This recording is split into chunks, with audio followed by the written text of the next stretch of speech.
Boa noite, caros amigos e amigas. Aqui é o Ataque, o podcast preferido de vocês sobre política de esquerda e videogame.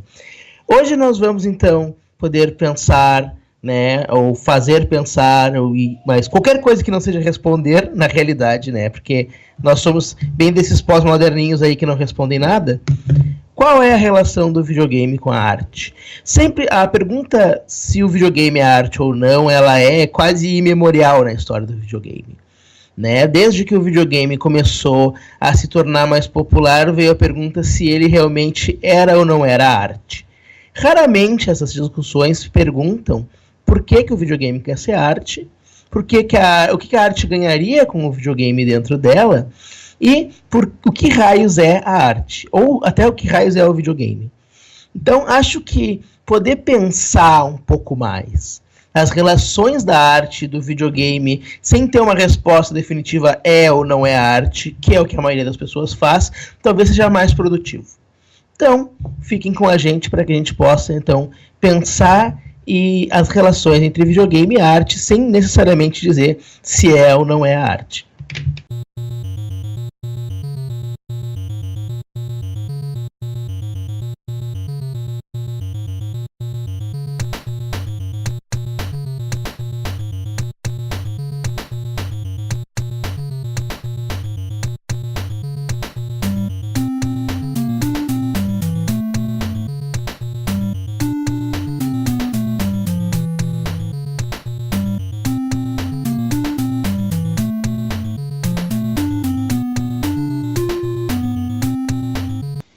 E para nos ajudar, então, a responder, ou pelo menos fazer mais perguntas a essa questão hercúlea, estão comigo hoje aqui o nosso amigo de sempre, o Zé do Caixão dos Jogos Revoltados do Brasil, Pedro Paiva. Oi, Pedro. Assim eu vou chorar, hein? Tudo bem? Pode chorar, né? Nós somos um podcast também muito emotivo. Né? Eu acho que é importante a emoção nos jogos, que isso inclusive tem que ser pauta algum dia também, né? Hoje a Beatriz Blanco, que é colunista no Bonus Stage. Oi, Beatriz. Olá, Lucas, e aí? Tudo bem? Tudo ótimo. Muito obrigado por estar aqui conosco hoje. Eu que agradeço o convite aí de estar entre ilustres nomes dos joguinhos. E eu, então, Lucas Goulart, que no momento sou o apresentador do podcast e, bom, não tenho feito muito mais do que isso né, nesses últimos dias, né? Então, quem é que quer começar a, né, então, pensar um pouco sobre videogame e arte? Pedro, que já sabemos mais ou menos como se organiza? Pode ser, posso começar. Eu tenho aqui algumas linhas assim que eu escrevi já de antemão, né, para não começar tirando tudo do bolso assim. Aí eu vou meio que ler aqui, como de habitual. Então, teve esses tempos aí na internet aquele vídeo, né, do cara, como é que é o nome do magrão? Nem lembro o nome do magrão. Aquele cara que fica gritando, que é pró-Trump, aquele gringo, falando de arte, né? Sei, vários alunos me mandaram por e-mail esse vídeo perguntando se estava certo. Viralizou de uma maneira assim muito louca, né? Porque, na verdade, isso se comunica muito com a crítica leiga da arte contemporânea, né? Uhum. Então, antes de entrar no videogame mesmo, eu vou tentar explicar não tanto o que é arte, mas como funciona, né, o conceito. Então, a arte ele é um conceito com significações virtualmente infinitas. Né? Ele não é descritivo, ele não descreve nenhum tipo de objeto ou tradição especificamente. Então, o que a gente entende por arte vai sempre depender do contexto em que a gente usa a palavra. Né? E isso é o que é o mais perto que a gente pode chegar de uma definição de arte hoje. Se a gente for colocar limite nas significações possíveis, a gente ia estar sendo anacrônico, né? A gente pode até tentar dizer que arte é qualquer tipo de fazer criativo com resultados estéticos, mas a arte ela não precisa ser feita, ela pode ser encomendada ou roubada ou achada por acaso, né? Ela pode ser mais destrutiva do que criativa, ela pode inclusive não ser nada, né? Pode ser absolutamente nada, pode ser um contrato de venda de uma obra de arte que não existe, né? Ela pode não ter nada a ver com estética, no sentido de que ela é feia, chata, desinteressante, imperceptível. Ou seja, a gente pode nem sentir ela. Ela pode ser completamente aestética, né? E ela pode ser também, para usar um exemplo muito comum na crítica leiga da arte burguesa contemporânea, um monte de lixo que alguém esqueceu na galeria de arte. A questão é que se alguém confundiu o lixo com arte, ele se transformou em arte, né? Não importa se daqui a 15 minutos ele vai estar no caminhão de lixo, porque é o contexto que produz o valor de arte. E mesmo se o contexto muda, a narrativa ela não se apaga. Então, em algum momento da história, o lixo foi arte. Então, potencialmente, a partir dali, todo lixo é arte. Potencialmente, né? Dependendo do contexto. E por isso que aquela definição que eu dei, né, que parece não definir nada, acaba funcionando bem, né? Porque o que a gente entende por arte vai sempre depender do contexto que a gente usa a palavra. O conceito de arte ele não tem autonomia nenhuma. A gente pode até dizer que ele é um conceito inútil, né? Então, essa é a explicação que a gente pode fazer, assim, mais de como funciona do que como é essencialmente uma obra de arte, né? Uhum. Mas a gente vive numa sociedade de dominação burguesa, de forma que o capital cultural de maior valor está associado a uma tradição burguesa de produção e consumo de arte. Uhum. Né? Então, essa dominação ela é tão invisível e naturalizada que a gente não chama, por exemplo, de arte burguesa contemporânea, mas simplesmente de arte contemporânea, né? E essa tradição ela herda muitos dos valores atribuídos à pintura e à escultura, que foram as técnicas de produção de imagem mais caras e verossímeis até o amadurecimento da fotografia e do cinema. Com o tempo, a verossimilhança foi se tornando um elemento cada vez menos importante, com os avanços da pintura e da arquitetura moderna, né, principalmente. E tem uma informação importante também aqui, né? Quando a gente fala de arte moderna e arte contemporânea, a gente está falando de períodos diferentes e de paradigmas diferentes. A arte contemporânea, ela é pós-moderna, ela é eclética e ela é não progressista. Ela já superou a arte moderna, que era utópica e progressista, ou nihilista, né, no caso de alguns movimentos mais radicais, como o dadaísmo. E graças a essa dominação burguesa que persiste no capitalismo, o contexto burguês ele acaba sendo o contexto mais importante, mais fundamental, mais verdadeiro. Então algo só é arte mesmo, de verdade, sério mesmo, quando está exposto no museu ou na galeria de arte. Assim como o sucesso é riqueza, dinheiro, e prestígio é fama. É a legitimação, né? Quem tem o poder de legitimar é quem tem autoridade no sistema.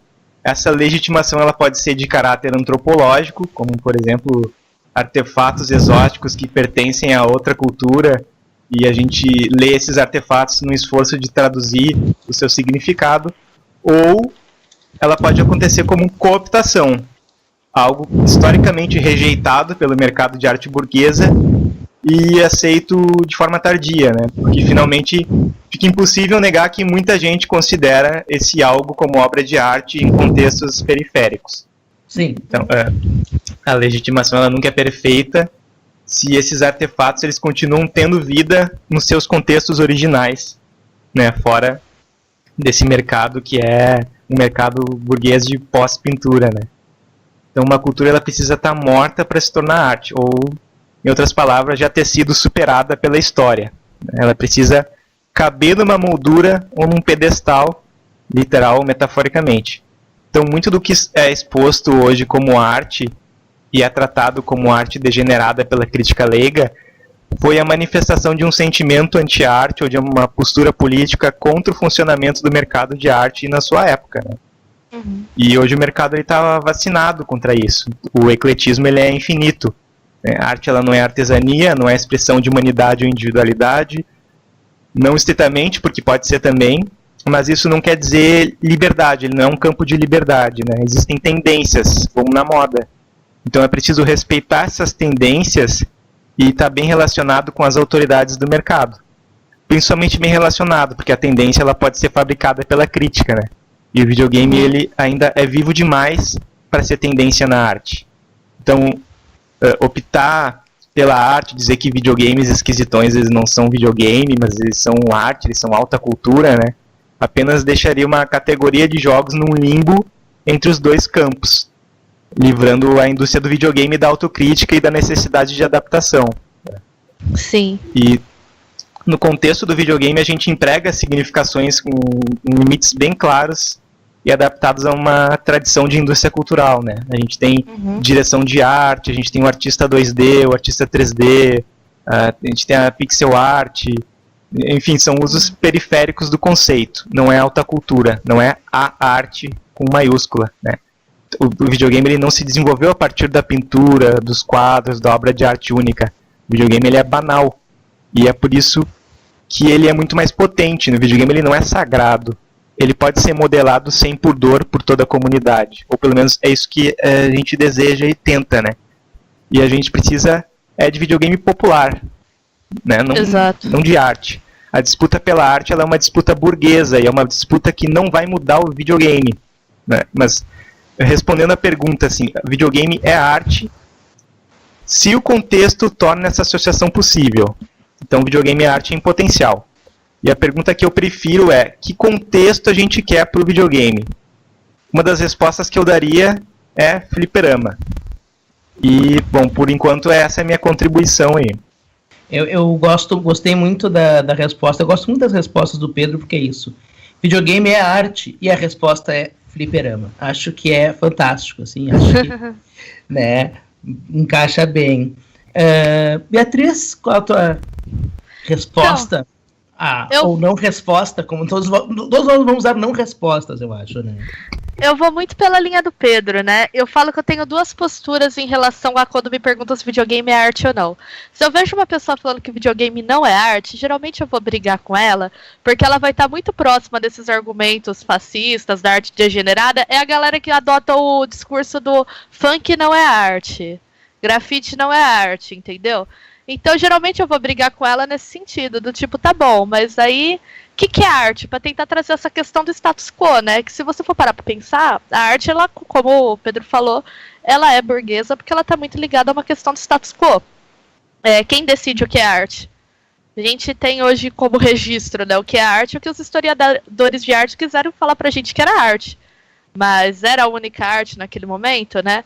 E aí entra no argumento do cara do vídeo que, esse pessoal não sabe fazer arte, entre aspas, de verdade, porque amontou um monte de lixo na galeria e fala que é arte, que é um argumento babaca. Então, eu defendo, os videogames têm potencialidades, né, como arte, em qualquer outro sentido. Mas pra mim, videogame não precisa ser arte. Eu sempre pergunto, mas pra que você quer que o videogame seja arte? Porque eu vejo esse esforço de validar o videogame como arte, pra isso que o Pedro falou, tirar ele, colocar ele acima da crítica, sabe? Mas aí tu tá fazendo um game que chega e faz genocídio na escola e tá baleando um monte de pobre, mas não pode criticar porque é arte, entendeu? Porque a arte é colocada nesse lugar sagrado, como se você não pudesse criticar, porque se você falar é arte, então tudo bem, então você não entende, fica quieto. E outra questão existe um esforço para tentar legitimar, vamos assim dizer, o videogame, que eu sinceramente eu também acho que ele não é produtivo. No sentido de que, então o videogame é arte, vamos botar o videogame no museu. E aí você vai lá jogar com aquela coisa respeitosa. Não tô querendo fazer pouco de ações nesse sentido. Eu acho que tem exposições com games que são muito legais.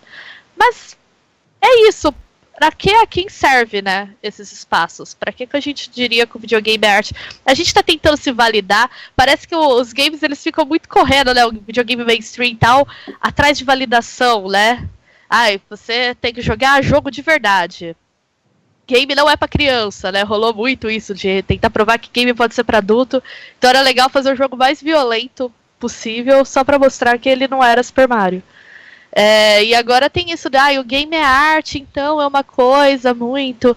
E aí tudo acaba virando meio que, vamos assim dizer, clichês, né? Uns cacoetes, porque aí tem o jogo indie de arte. Vocês já viram essa categoria, né? Que a galera fala, esse é jogo indie de arte. Art games. E aí tem uma...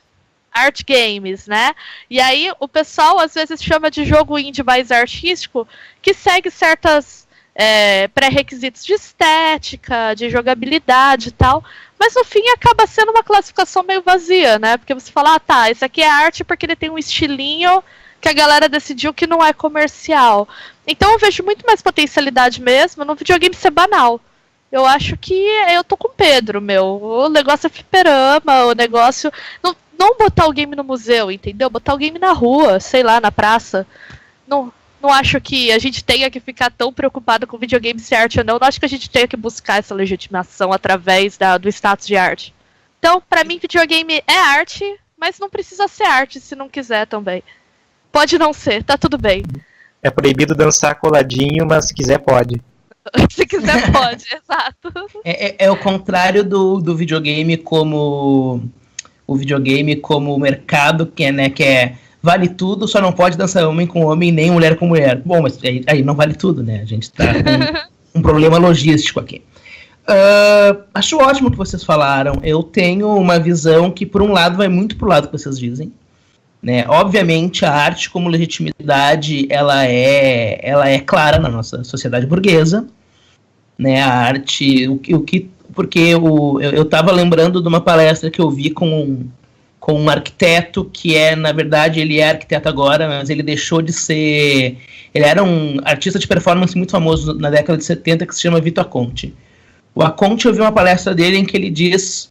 O Acconti, ele era, assim, aquilo que a gente pensa de arte de performance mais pirada, que não faz sentido, era o que o Vito Acconti fazia, do tipo, ficar se masturbando 6 horas seguidas numa galeria de arte... Né, ele tem uma peça ótima, né, assim, que é ele vendado com um cano na mão, não deixando as pessoas entrar em casa, entende? Assim, tipo, isso é arte. E ele diz que ele deixou de ser artista no momento em que ele se deu conta que a arte era autovalidatória. Não existe nenhum outro conceito dentro da nossa sociedade aonde tu diga isso é tal coisa e isso explica tudo sobre aquilo, como acontece com a arte. Qualquer coisa que tu diz isso é arte, aquilo passa a ser válido de uma maneira ou outra. Dizendo assim, mesmo que tu não entenda, isso é válido, isso é importante, tu tem que correr atrás para entender. Ele diz que essa autovalidação da arte irritou ele, por isso que ele foi foi ser um arquiteto. Claro que, enfim, né, o cara ganha milhões de dólares para fazer coisas completamente malucas da arquitetura, porque ele é o Vito Acconti, né, porque ele, enfim, ele fez a fama dele como artista. Entretanto, assim, eu vejo uma outra questão, que é não a arte enquanto construto em si, ou quando campo em si, mas como alfabetização. Alfabetização ou letramento, né? Assim, o que eu quero dizer é o seguinte: a arte, ela tem historicamente um pé no sensível. É muito difícil a gente hoje, na nossa sociedade, e eu vejo cada vez mais difícil, nós termos algum tipo de educação para o sensível. Para aquilo que não necessariamente faz sentido estético, não necessariamente faz sentido na parte de leitura, ou que tu não saiba o que é, mas que tu tenha um sentimento sobre aquilo. Querendo ou não, historicamente, a arte tem isso muito forte. Né? Todas as críticas que a gente faz, né? Claro, eu estou falando isso hoje, mas eu sou abertamente a pessoa menos preparada para falar, porque vocês dois, né, são formados em artes, e eu não sou, eu não tenho nada dentro das artes, eu tenho algumas coisas que eu fiz, mas não tenho nenhuma formação tão formal. Mas eu vejo que a questão da gente poder dizer que a arte é burguesa, e que, né, essa questão de se forçar a uma arte que fala por si só, que nem diz o Pedro da arte pós-moderna, que, enfim, é um discurso do Adorno também, né, que a arte moderna, então, se referia à natureza e a uma certa ligação do homem e aquilo que é o cerne do ser humano, para uma arte que simboliza por ela mesma, só é possível dentro da própria arte, porque a própria arte tem ferramentas e a própria arte tem composições que fazem com que essa crítica possa existir ali. No momento em que o videogame ele é banal, mas ao mesmo tempo a banalidade dele está muito próximo do mercado, eu não vejo possibilidade disso que não seja pela arte. Eu não vejo uma possibilidade hoje de ter um letramento, uma alfabetização em videogames para pensar videogames sensíveis que não seja pela arte. Né? Eu não acredito que o videogame tenha que ser considerado arte. Eu acredito numa aliança incômoda, numa aliança que não é tranquila entre arte e videogame. O que eu quero dizer com isso? que a arte tem questões tanto do sensível, né, de uma alfabetização para o sensível, como a possibilidade de uma crítica interna à própria arte. Ou seja, se a tua arte, essa questão, por exemplo, de tu ter do cara esse negócio do lixo é interessante, porque eu lembrei também do cara que esqueceu um óculos numa galeria de arte, e aquilo foi tratado como se fosse uma obra, entende? Porque, por um lado, é por pensar, o que está naquele local ali é considerado arte, é considerado intocável. Ok, por um lado eu concordo, mas por outro lado, nós podemos pensar que ali na galeria se constrói um contexto sensível, onde as pessoas vão olhar de uma outra forma e tentar alcançar outras redes de pensamento de qualquer objeto que esteja ali. Né? Então, não é ridículo um óculos ser considerado arte naquele espaço. Quer dizer que naquele espaço as pessoas olham de outra maneira para aquilo e levam aquilo de forma sensível para si. Então, esse tipo de dinâmica eu não vejo em nenhuma outra instituição que não seja arte, hoje. Né? E não é por coincidência que as pessoas vão estudar arte e psicanálise, por exemplo, arte estética e psicologia, estética e história, porque essas questões que a arte traz, elas não são acessíveis em outros lugares. E se a gente pensar no videogame, elas não são acessíveis mesmo dentro do mercado. Inclusive o mercado do videogame, que hoje é viciado e trabalha cada vez mais na questão do flow, né, que é aquela ideia daquilo que tu joga muito e cada vez que tu joga, tu quer jogar mais, e tu perde, mas tu não se importa, e aquilo te dá forças, mas te dá força só para consumir ainda mais. Bom, aí a arte realmente para mim, hoje, a única possibilidade de saída disso. Às vezes a gente pensa, não, mas o videogame pode ser outra coisa que não seja arte, que não seja mercado. Eu concordo, mas nesse momento eu vejo que só é possível pela aliança com a arte. Pela aliança com essa leitura sensível e essa alfabetização sensível que a arte traz. Inclusive no próprio videogame, nós temos algumas questões do que eu tenho chamado de contra-flow. Ou seja, aquilo que vai contra essa ideia do flow e que usa aquilo que tu acha que vai acontecer no videogame, porque, né, é o que costuma acontecer, para poder fazer tu parar e pensar sobre aquilo, como uma coisa que provém da arte, entende? Provém da arte tu usar aquilo que tu acha que sabe para recolocar e reagenciar a pessoa a outras redes de conhecimento e a outras redes de saber. Então eu acho que no videogame só é possível pela arte ainda. Né, eu concordo com vocês plenamente quando a gente fala dos art games, por exemplo, que dizer art games é uma forma de escapar de várias discussões. Entre elas, a discussão de tu tá fazendo, entre aspas, jogos ruins. Né? A gente joga os jogos de arte e eles não têm o flow, a maioria deles, porque não é a proposta deles. A proposta deles é sensível. E a proposta sensível nem sempre está dentro do flow. Então eu concordo que tu criar uma categoria de art games, tu vai estar criando um outro gênero de jogo, né? Tu tem jogos de ação, FPS, art games, entende? Assim, isso sim é uma merda completa, isso sim acaba totalmente com a discussão, isso sim acaba com discussões que a gente está vendo dentro do próprio videogame mainstream de mudança de dinâmica, né? Não só de uma mudança em questão de representação, né? Bom, de poder então se questionar por que é sempre o homem branco, hétero, cis-sexual que está ali, mas também uma mudança de dinâmica. Dizer, olha, a gente pode criar jogos sensíveis, né? A gente pode criar jogos onde o jogador não vai se sentir bem naquele momento. A gente pode criar jogos em que vai fazer com que o jogador sinta outra coisa. Né? Eu acho que no momento em que tu põe art games, tu põe uma barreira para que os jogos possam ser considerados isso. Então eu vejo... A minha resposta é um pouco essa, né? Os videogames são arte... São, e ser arte no momento ajuda os videogames, eu acho. Né? Não ser considerado art games, né? Eu acho que no momento em que a gente pensa assim, que os videogames e a arte podem se misturar e podem se reconhecer como aliados, entende? Eu tenho, né? Eu não pensei como é que a arte pode se beneficiar dos videogames serem considerados arte, né? Só de como os videogames podem se beneficiar da arte estar ali junto. Mas eu acho que é isso, assim, eu acho que a arte, por ser uma alfabetização do sensível e por ser historicamente uma instituição que provém, então, de rupturas, de rachaduras e de que essas rachaduras são necessárias para pensar a arte, né, inclusive o seu próprio questionamento, são, nesse momento, muito úteis para o videogame. Acho que é isso. Bom, eu não vejo, assim, tanta diferença entre o art game e o videogame no museu, né? Porque eu não consigo imaginar que Sapo Chulé contra os invasores do Brejo vai ser considerado arte por estar no museu, ou que vai ser visto de uma maneira diferente só por estar no museu. Ele vai ser jogado de uma maneira ordinária, mesmo estando no museu, apesar de estar no museu. Porque ele tem toda uma estrutura de jogo que é arcade, que é da tradição do videogame, né? Para ele ser lido de outra forma, ele tem que ser diferente, construído diferente a nível do jogo. Não tanto na maneira como ele é exposto. Tem alguns jogos que são mais difíceis de atingir fazer esse estalo no jogador, né, de forma que ele leia o jogo com outra sensibilidade. Então, acho que às vezes a estrutura do jogo ela impede esse estalo. Eu acho que por isso que a gente vê essa coisa do art game ser restrito a um nicho, né? Que de fato não são os jogos certos que vão passar pela categoria, né? Pela curadoria, para estarem no museu. Certos, assim, que seriam o considerado art games. E, embora, né, a gente saiba que existe essa diferença, eu acho muito importante isso que o Lucas colocou da questão da educação da sensibilidade, né, de você criar um território para uma educação dos games e trazer essa discussão dos jogos sensíveis.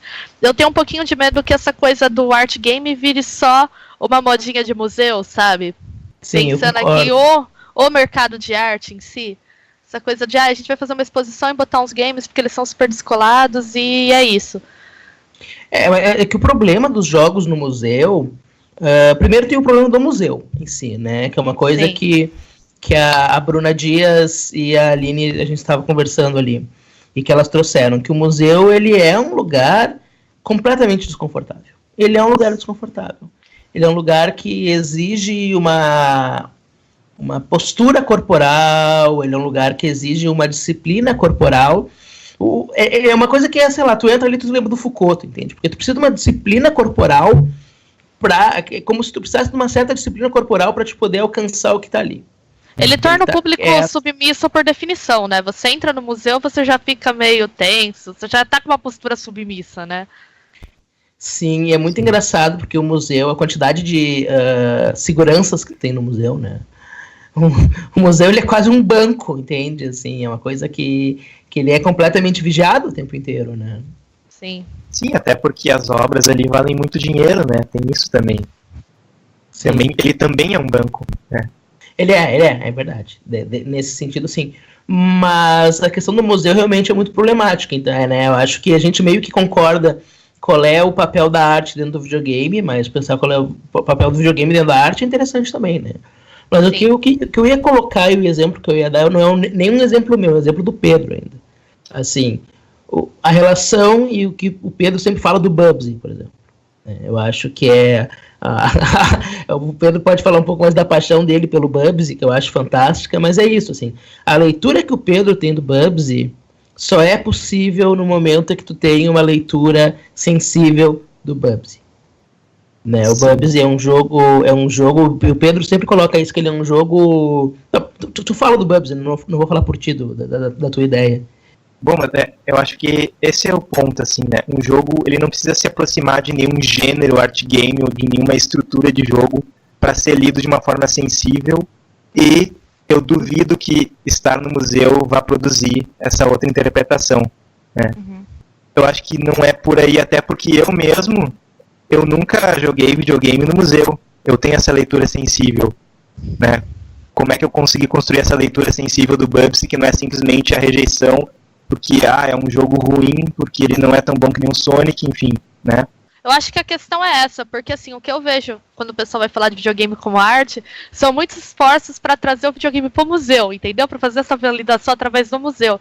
E eu acho que é isso, que não é isso que a gente tem que buscar quando a gente vai discutir o videogame como arte. Porque, de fato, eu já joguei videogame no museu algumas vezes e eu achei a experiência péssima em todas elas. Não é um espaço para os games. Sim, não, eu concordo com vocês. Eu, na verdade, eu acho problemático a gente pensar em arte e pensar em museu na hora, né? Isso já é um problema gigantesco que a gente tem, né? É problemático, mas é histórico, né? É a referência principal. E é o que é feito, né? Porque lembra quando teve um crítico de cinema que fez um textão falando que o videogame não era arte? Eu nem lembro qual mas foi um dos famosos aí. Foi o Roger Ebert. Foi ele. E aí parece que a resposta foi que o MoMA fez uma exposição, entendeu? de videogames. Tipo, o MoMA teve que validar. Aí é arte. Então essa validação, ela é o que o Pedro falou, ela é histórica. O pessoal, a arte, bota no museu, pronto, virou arte, é isso. E eu vejo muito esse movimento acontecendo com os videogames. Não, eu concordo, assim, mas, né, eu quando defendo o videogame, a aliança entre o videogame e a arte, não tô falando do museu, assim, quero deixar bem claro isso, né, é muito difícil tu validar o museu enquanto espaço sensível, no momento em que o sensível só pode ser alcançado por uma série de, né, restrições corporais e identitárias e, sabe, assim, que, né, que só entra... Claro, o museu é um negócio que é frequentado grande parte das vezes ou por pessoas de classe média e classe alta, e as pessoas de classe baixa, quando vão lá com as escolas, né? Então, todo mundo em fila, não toca em nada, entende? Então, assim, é muito claro, é muito... Perdão, é muito... Para mim, é muito fácil de ver a ligação entre o museu e essa disciplina corporal horrorosa que a gente tem, assim, totalmente Foucaultiana, entende? Para te alcançar o que o museu tem, tu tem que ficar quieto, tem que ficar bravo, que é a mesma coisa da aula. Para alcançar o que está sendo posto ali, tem que ficar sentado, olhando para frente, não pode conversar, não sabe? Isso é um horror. Eu acho que é muito difícil a gente pensar formas de fazer um museu diferente, entende? Eu brinco como professora que a maneira mais rápida de você fazer as crianças odiar arte é levar elas em sala de aula para o museu. Sim. É assim, batata. Porque eu lembro que quando eu ia com a minha escola era totalmente traumático. Sim, eu me lembro que eu sou do interior, né, do Rio Grande do Sul. E quando a gente ia no museu, a gente adorava, porque a gente ia no museu, passava 5 minutos lá, depois ia pro shopping, entende? Porque a gente não ia shopping na nossa cidade, né, a gente ia pro shopping em Porto Alegre. E essa era a parte boa da viagem, né? Eu me lembro muito pouca coisa do museu. Né, em Porto Alegre tem alguns museus bem interessantes até, mas... É tipo ir no médico e ganhar o pirulito depois, assim, né? Isso. Bem isso. Ou doar sangue porque tem um sanduíche depois. Então O museu era uma coisa que você suportava pela recompensa final, não era o museu fim em si. Sim, e tem uma coisa muito da validação, né? Porque... levar a criança no museu ninguém vai curtir, sabe? Nem quem tá levando, nem os pais têm que cuidar das crianças que correm o tempo inteiro, entendem? Tem uma questão da disciplina corporal ali que faz com que todo mundo odeie, mas ainda assim as pessoas levam no museu, entende? Porque é importante. Né? Mas uma coisa sobre essa disciplina corporal, né? Eu já instalei algumas vezes na escola onde eu trabalhava fliperama, né?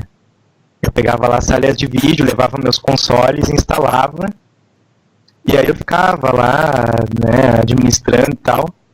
E o fliperama, ele também exige uma postura corporal, ele também exige uma disciplina, né, aquela coisa do revezamento, de esperar a vez do próximo, de ter a honra, né, eu morri, então eu vou passar o controle pro colega que tá do lado esperando a vez dele, né. Então tem todas essas... Não, né? Sim, mas enfim, tu tem esse compromisso. Soco pra não dar, né? Mas tu tem esse compromisso, né? Senão a coisa não funciona, ela vira só conflito. E aí era interessante porque nos fliperamas essa disciplina era conquistada com muito mais facilidade do que durante as minhas aulas. Durante as minhas aulas eu não conseguia conquistar essa disciplina. Eu não era aquele professor que tinha domínio de turma, mas eu tinha domínio de fliperama, né? Então é engraçado que existe essa disciplina também no fliperama. É uma outra disciplina, mas ela tá lá. Mas eu acho que ela é mais bem sucedida porque ela é mais social, né? Você tem uma questão do compartilhar, e enquanto um cara tá jogando, você tá assistindo, né?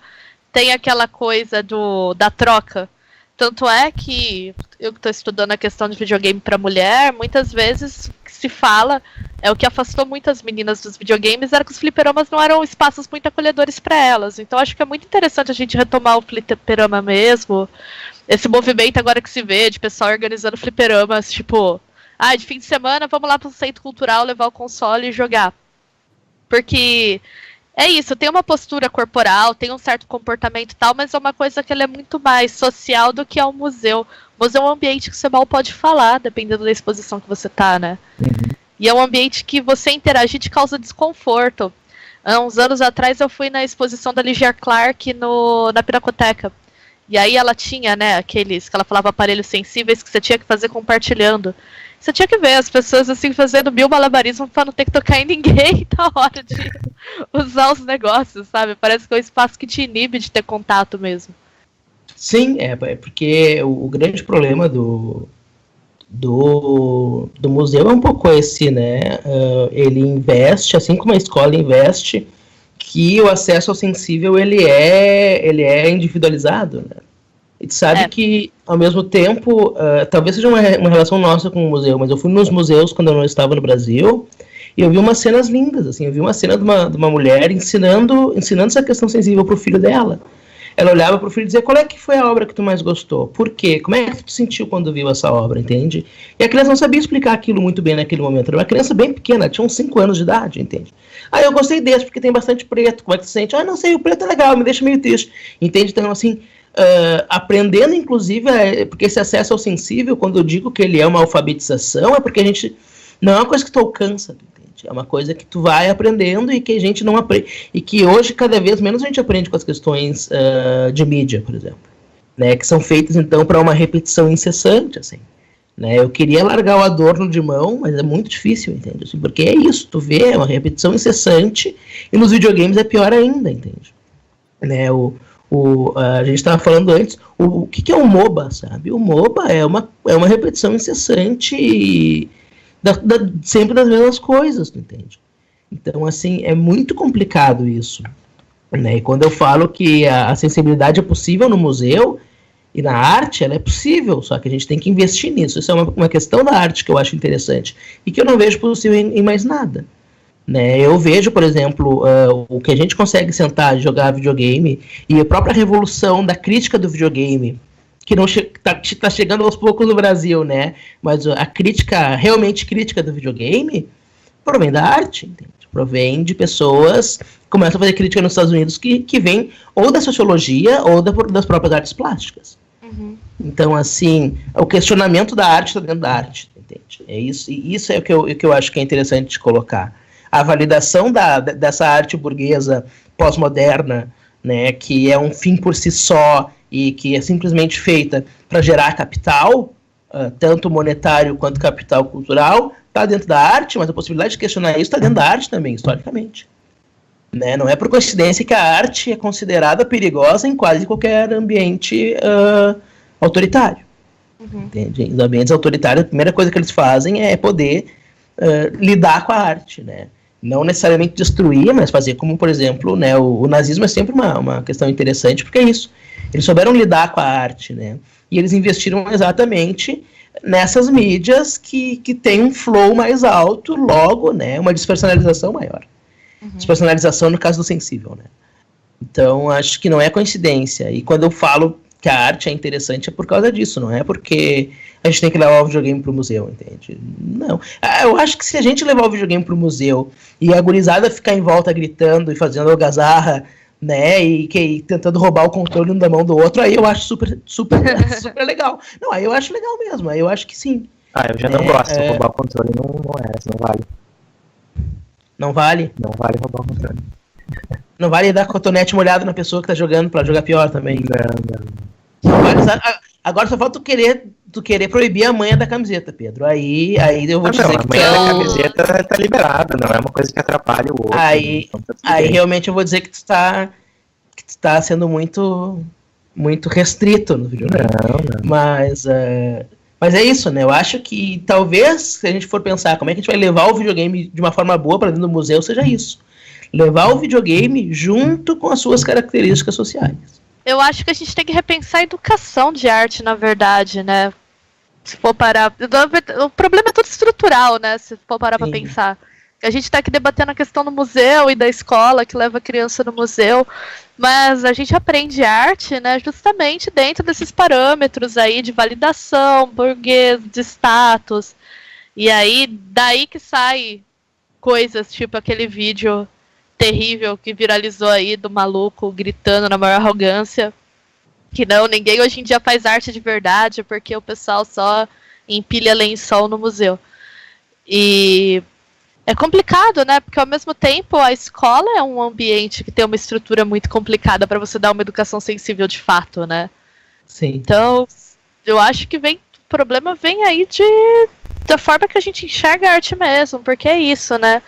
Se a gente tem uma visão muito estruturadinha de que não, arte é um negócio que só gente muito talentosa faz e fica no museu e tem que ser meio incompreensível e não pode ser questionado.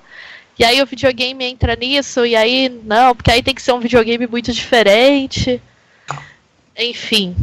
Tá, mas vocês não acham que o videogame, mesmo não sendo arte, também passa por esse parâmetro, só que por outros lados, de que tem que ser de uma certa maneira, né? Tem que ser de uma certa maneira, só certas pessoas podem jogar. O videogame é uma coisa curiosa, que tipo, até tava falando disso com um amigo meu esses dias. Cineasta, cinéfilo, curte filme de arte, né? Curte filme diferentão. Gamer parece que fica meio puto se você faz qualquer coisa que seja diferente do mainstream absoluto, né? Então, os videogames não estão muito sujeitos ao sistema de arte, vamos assim dizer, mas eles estão sujeitos ao mercado, a questões de mercado. E o videogame é muito engessado como mídia, né, nesse sentido. Eu acho que é uma mídia muito curiosa, inclusive, porque ele tem os fãs, né, os gamers, têm características que a gente não vê em outros públicos de outras mídias. Essa coisa do game de arte é uma, né? Parece que para você ser gamer você tem que jogar o negócio no modelo mais mercadológico possível e manjar tudo daquilo. E se você curte um negócio mais diferentão, o pessoal já fala, mas você não é tão gamer assim, você tá jogando umas coisas aí que não é videogame, não é Sony. É o contrário. Então isso é curioso também. É o contrário, eu acho isso muito curioso. Eu tava falando, cara, você não vai ver cinéfilo puto com filme de arte, mas você vê gamer puto com game de arte, sabe? É uma coisa louca. Como é que tu pode dizer que sabe de cinema se nem assistiu o Transformers 4? Entende? Tu não tá fazendo isso. Pois é, ou tu não é fã de quadrinhos, tu não leu o Almanacão de Férias. É aquela coisa assim, mais acessível e impossível, né? O videogame tem isso, o cara true, o verdadeirão do bagulho, é o cara que joga o lançamento mainstream blockbuster, né? E rejeita tudo aquilo que é produzido pelo underground independente. É totalmente o contrário da música, né? Pois é. E do cinema, e da literatura, e dos quadrinhos, e de toda a porra do resto, né? Porque o videogame é assim, cara. É só no videogame isso.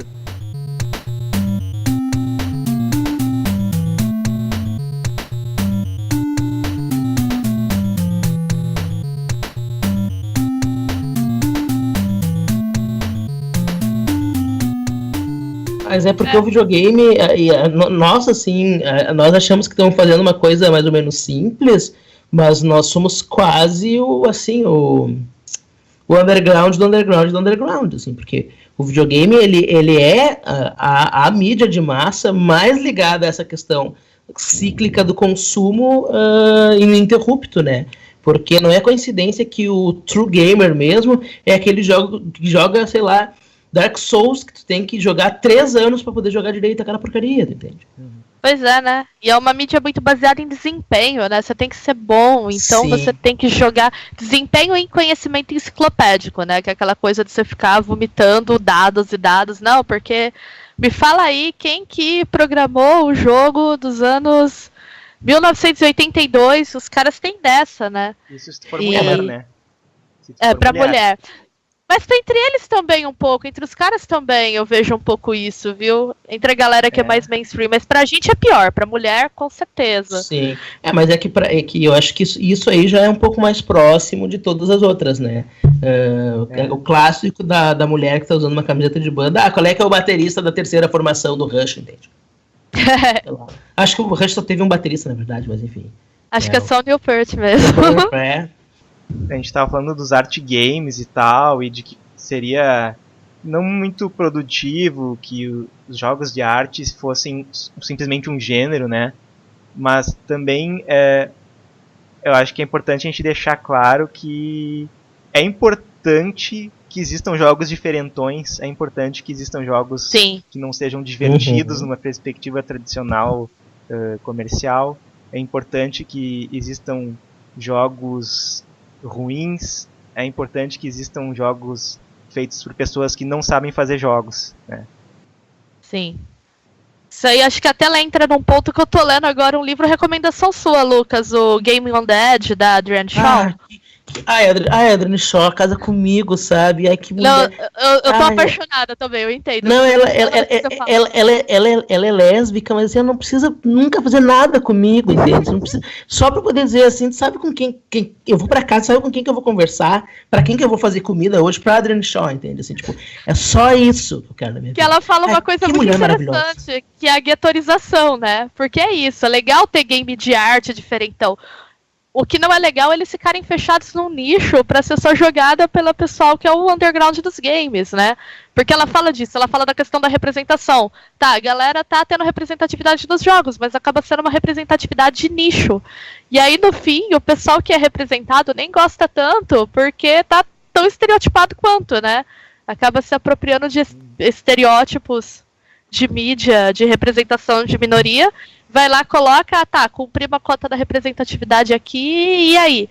Então, essa coisa da guetorização é um pouquinho complicada também. A gente tem os games de arte, aí eles ficam no setor dos jogos de arte, e só vai jogar a galera que curte arte. Isso que eu acho que é um problema, né? A Adrienne Shaw, o pulo do gato dela é esse, né? Dizer assim, o grande problema é a gente se referir a público-alvo. A gente começa a referir a público-alvo, aí a gente cagou tudo, assim, esse é o, assim, ela, claro, ela fala várias coisas interessantes, tal, mas pra mim o pulo do gato dela é essa, assim, pá. A gente falou de jogo de arte, acabou, assim, acabou, a gente não tem mais o que fazer. A gente fala de público-alvo, acabou, a gente não tem mais o que fazer. É muito, muito genial. Que bom que tu trouxe esse livro, nossa, que livro fantástico. Eu tô apaixonada por ele, é incrível. Também a gente trazer esse repertório teórico da arte para discutir o videogame, né? Também, o videogame não precisa ser arte, mas a gente precisa usar, né, esse instrumento teórico da arte para falar do videogame. Sim. Porque essa é a parte boa, essa é a parte legal da arte, né? Além da questão sensível, tudo que a gente criou para crítica de arte, para crítica de cinema, né, assim, já que vocês estão falando de pessoas que são legais, esses dias eu postei no Facebook uma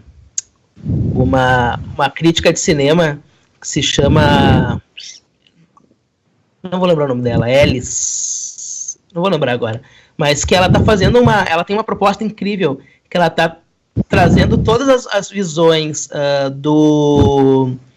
da crítica de cinema só com Transformers. Ela pega Transformers e ela diz Transformers e crítica de gênero, Transformers e crítica de autor, Transformers e ela só usa Transformers porque ela diz isso, assim, não, eu quero pegar Transformers porque é aquilo que não é considerado filme de arte, mas para mostrar como as teorias de crítica de cinema são legais, entende? O quanto a gente pode entender Transformers por vários tipos de crítica. Lindsay Ellis, o nome dela. Lindsay Ellis. Vou procurar aqui demais. Lindsay Ellis, além de, claro, ela ter agora é moda, né? Uma coisa que todo mundo tá fazendo, que eu acho fantástico, que eles chamam de vídeo ensaio, né? Que eles escrevem um ensaio e vão lendo. Ela tem um vídeo ensaio sobre a obra do Mel Brooks, que é assim, recomendado para todo mundo que é ser humano, assim, uma coisa que é lindíssima, assim, é um trabalho fantástico. Ela é uma pessoa que... eu fiquei muito feliz, porque eu passei muito tempo procurando uma crítica de cinema que eu achasse muito boa, assim, uma mulher crítica de cinema. E ela é a melhor pessoa melhor pessoa do mundo depois da Adrienne Shaw. Mas, enfim, desculpa, acabei me estendendo, mas para dizer assim, ó, a crítica de videogame está nascendo agora. Começou ali no início dos anos 2000, pelo menos dentro fora de uma questão mercadológica e dentro de uma lógica interna, começou muito mal. Eu sou um grande crítico do embate acadêmico entre narrativismo entre narrativa e estrutura, entende? Assim, acho que isso empobreceu o debate 10 anos. Sim, concordo. Empobreceu completamente. A gente começa a ver um começo de debate legal agora, e aí acontecem umas merdas gigantes, porque tem gente que quer voltar nisso, né? Sim. Cara, eu fui procurar uns estudos pra me basear agora pra escrever um artigo só narrativismo, todos, de games. Eu falei, mas isso é a única coisa que tem pra estudar de games, assim? A gente vê outras coisas, mas você baixa lá, você vai no grosso, né, dos repositórios online, dá uma busca por games lá, é só isso.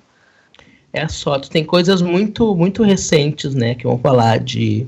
Se tu quiser, até eu tenho umas recomendações que são interessantes, que pensam questão de gênero e mais mecanismo de jogo e tal.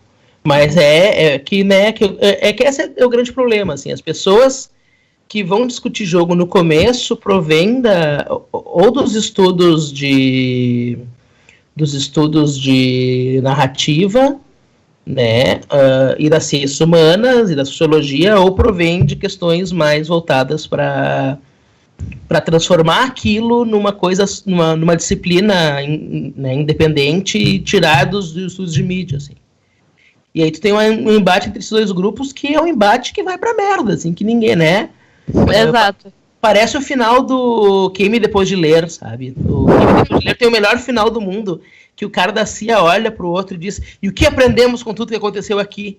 E ele para e diz: nada, senhor. Ele diz: exatamente, não aprendemos absolutamente nada. E é isso, assim. Em 10 anos do embate entre narrativa e estrutura, nós não aprendemos absolutamente nada. Né? E isso começa a ser retomado quando tu começa a ter a entrada, então, dos filósofos, né? Do pessoal da filosofia, assim. Como é que é o nome do cara lá que escreve pra caramba? O cara mais famoso agora dos jogos, não vou lembrar o nome dele. O cara da loja, o Ian Bogost, né? Entrada do Ian Bogost, o Ian Bogost, essa galera. Essa galera aqui, que Ian Bogost já começou a fazer merda agora também, porque ele às vezes gosta mais de ser polêmico do que ser influente. Eu acho que ele tá no Mega Trip meio bravo, assim, mas eu gostava dele no começo. Eu gosto dele, mas as últimas coisas que eu li dele achei muito ruins. Em compensação, tem pessoas que derivam do trabalho dele, que são muito boas. Inclusive pessoas que criticam. E criticam, acho que isso. Desculpa, ó, eu falei Ego Trip, eu tava no Ego Trip de 40 minutos aqui. Aí agora consegui me pensar algumas coisas que o Pedro disse. Quando o Pedro diz, por exemplo, que o sapo chulé, né, contra os invasores do brejo. Esse é o nome? Desculpa, não me lembro. Acho que é sapo chulé e os invasores do brejo. Não lembro. E os invasores do brejo. Se é versus, se é contra, enfim. Isso. Ele é um mod ou ele é um jogo original da Tectoy? Ele é um mod da Tectoy. Ele é feito em cima do Psycho Fox. Ah, do Psycho Fox, tá. Quando tu coloca que ele não tem uma estrutura possível e necessária para tu criar uma visão sensível, tu acha que necessariamente, vocês acham, a estrutura do jogo é necessária para criar uma visão sensível, ou a gente pode criar uma percepção sensível independente do jogo? Não, é quando a gente está no museu, a gente tem uma expectativa. A gente tem expectativa de aquilo tem que ser chato, né? Então quando o jogo ele tem o flow, para usar um conceito que tu gosta bastante, quando o jogo ele tem o flow, esse flow ele meio que ele soterra o ambiente, saca? Ele anula o museu, mais ou menos por aí. Por exemplo, tu vai lá no museu tal, aí tu vai jogar, sei lá, Oniken, né? Adoro Oniken e tal, mas ele é um jogo super tradicional, assim, né? Ele não tem nenhum subtexto, ele não tem camadas de interpretação na estrutura, entende?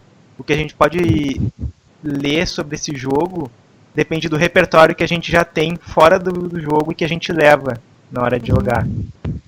O jogo por si, no museu, o museu e o jogo eles são duas coisas que não se comunicam, eles se anulam, eles não funcionam. Eu não tinha pensado nisso. Eu acho que tem muito. Tá muito na estrutura do jogo, sim, viu? Até por essa questão da anulação mesmo que o Pedro coloca, né? Que realmente ele não funciona, são coisas que não se comunicam. É claro que você pode criar subtextos de conceito para você transformar o game numa experiência diferente, vamos assim dizer. Mas eu ainda vejo, tipo, também falando aqui como designer, né, que é a minha formação dentro das artes, eu ainda vejo que é uma questão muito ligada à estrutura, sim. Agora, não que a estrutura trabalhe sozinha e que a estrutura não dependa de um contexto, né? Por exemplo, até os anos 90 só se fazia games para meninas que não tinham confronto porque se acreditava que mulher naturalmente não ia gostar de confronto. Sim. E foram os clãs, né, de exclusivos de Doom de meninas que começaram a mudar isso, mas é claro que a estrutura do jogo ela serve também a outras questões, mas eu acho que no final a experiência vai estar muito ligada à estrutura mesmo. Não, é que eu penso isso porque Porque eu fico pensando o quanto que pequenas mudanças gráficas, por exemplo, às vezes trazem coisas interessantes, né? Não, os mods estão aí pra provar isso, né? Claro. Porque eu penso um pouco isso, né? Por mais que, por um lado, aí a gente volta pra Adrienne Shaw. Inclusive, eu podia fazer um podcast só sobre Adrienne Shaw, assim, em qualquer momento. Me chama. Não, vamos fazer certo. Adrienne Shaw, vida e obra. Assim, acho que ela é a pessoa mais influente hoje, né, eu considero ela o nome mais relevante nessas discussões, hoje é ela. Sim, com certeza, até porque ela produz a roupa, né? Cara, você vai curtir, viu? Eu posso te passar, ela tem muitos artigos, assim, tem um que tu ia gostar muito que se chama On Not Becoming Gamers, né? Que ela discute o que é necessário para uma pessoa se sentir gamer. E ela mostra que a maioria das pessoas não se sente gamer porque não joga AAA. Né? E que todo mundo perde, assim, as pessoas perdem, a indústria perde e as comunidades perdem por essas pessoas não se considerarem gamers. Assim. Genial. True, né? Que a gente tava falando. Do True, O que eu acho muito legal nela é que ela traz um debate também que, assim, vou ser polêmica no dia de hoje. Oba. Eu tô muito ligada, como vocês sabem, eu gosto dessa questão de gêneros de cultura geek, né, vamos assim dizer, e videogame, é o que eu tô querendo pesquisar agora no meu doutorado, tenho produzido nesse sentido tudo, e me incomoda muito que a única crítica que esteja sendo feita hoje, né, majoritariamente, na mídia, não tô falando na academia, mas na mídia, sites que cobrem, né, mídia alternativa, a questão feminina nos games, é a problematização de representatividade, é só isso. Por isso que eu acho que é muito importante a gente trazer essa questão do debate de questões da arte mesmo para a crítica de videogame. Porque você vê uma multidão de textos analisando a personagem X do game Y e falando se ela é estereotipada ou não. E o debate não avança, sabe? Eu curto porque ela avança o debate. Ela vai pegar esse negócio da representatividade e ela fala, é importante, mas não do jeito que vocês estão pensando. E ela meio que dá o tapão na cara da galera. Porque é isso, eu acho que ficou uma coisa estagnada e que contribuiu, inclusive, para o movimento estar um pouquinho esvaziado. Porque eu comecei a pegar birra a partir do momento em que a galera começou a achar que basta escrever Girl Power e Mulher Maravilha em milhares de camisetas, você entra no shopping e você é atacado por Girl Powers. E pronto, acabou o debate aí e cobrar representatividade. Tipo, o filme X tem uma mulher que aparece lutando. Então tá ótimo. A estrutura acabou o problema da estrutura da indústria cinematográfica, tá tudo bem agora, sabe? Sim, se o mercado absorve de uma maneira tão fácil assim, é porque tem um limite muito grande na crítica, né? Exatamente. E é isso, parece que a crítica parou aí. Vamos falar de representatividade, problematizar individualmente, né? Nunca problematiza estrutura, nunca pega uma categoria e pensa ela, sempre produtos individuais. E fazer uma leitura se a personagem X cumpre tantos requisitos, tantos ela não cumpre. Pra mim é um debate bobo, e eu acabei me afastando dele meio que por isso. Então eu adoro a Adrienne Shaw, porque ela pega e... Então, galera, não é por aí. Ela, tá bom, beleza. Vocês estão achando que isso é tão importante e não é, sabe? Mas tu não acha que a gente precisou ter esse debate para poder ver que ele não era, uma coisa tão central, assim? Eu acho que a gente precisou, mas eu acho que a gente ficou um pouquinho acomodado nele agora, porque é isso que Pedro falou, ele é cômodo pro mercado. Sim. Abre qualquer grande portal agora e digita empoderamento, vê quantos resultados ele vai te trazer. Da Mulher Maravilha. Da Mulher Maravilha, da Emma Watson, da Valesca Popozuda. Aí você também, outra coisa que eu tava vendo uma discussão que eu achei muito interessante, de meninas da periferia bravas com essa questão de que Valesca Popozuda foi validada pelo sistema de arte, vamos assim dizer, né? A galera começou a reconhecer que a obra dela tinha coisas interessantes e o pessoal falou que esvaziou, porque ela começou a mudar a letra para incentivar a competitividade feminina, sendo que isso é uma expressão de certas comunidades que pra galera falava, poxa, a gente se chama de recalcada, sabe? Não pode falar mais? Qual é? Virou tudo mais... Estragou a música, né? Eu nem ouvi, que me pareceu uma coisa meio... panfletária. É feio dizer isso, mas pareceu politicamente correto, entende? Exato. Assim, eu acho que o politicamente correto ainda é nosso inimigo. Quando eu digo nosso, assim, né, pessoal da esquerda... preocupado com representação, porque tem um texto do Jack Halberstam, fantástico, Quer dizer, é questionável porque ele é muito, muito agressivo e muito cínico, às vezes, com pessoas que não deveria, mas que é muito bom que ele fale que o problema do politicamente correto, falando principalmente dos trigger warnings, né? Sim. É que os trigger warnings não se referem a pessoas, se referem a um ser fantasmático, muito sensível, mas que ao mesmo tempo não tem voz própria, porque não é uma pessoa de verdade. Entende? Exato. Que o trigger warning não é voltado para uma pessoa que chega lá e diz assim, escuta, esse teu conteúdo é uma merda porque ele é racista, esse teu conteúdo é uma merda porque ele é homofóbico, esse teu conteúdo é uma merda porque ele é transfóbico, mas é criar um ambiente onde nem essas trocas podem acontecer. E aí ele diz, bom, para mim um ambiente que tá empoderador, entre aspas, ele obviamente não usa essa palavra, mas o mais liberto, mais potente, é aquele em que tu não dá o trigger warning, a pessoa chega pra ti e diz, achei uma merda, entende? Sim. Ela tem Então, agência né, pra isso, né? Exato, assim, a gente acha que diminuir o conflito é construir uma possibilidade de acesso, e eu acho que eu concordo com a Beatriz, assim, acho que é super questionável isso. E eu acho que esse problema também, né, que acaba virando uma questão mercadológica aí também, não sei se vocês acompanharam a polêmica com leitura sensível, que rolou acho que semana passada. Sim.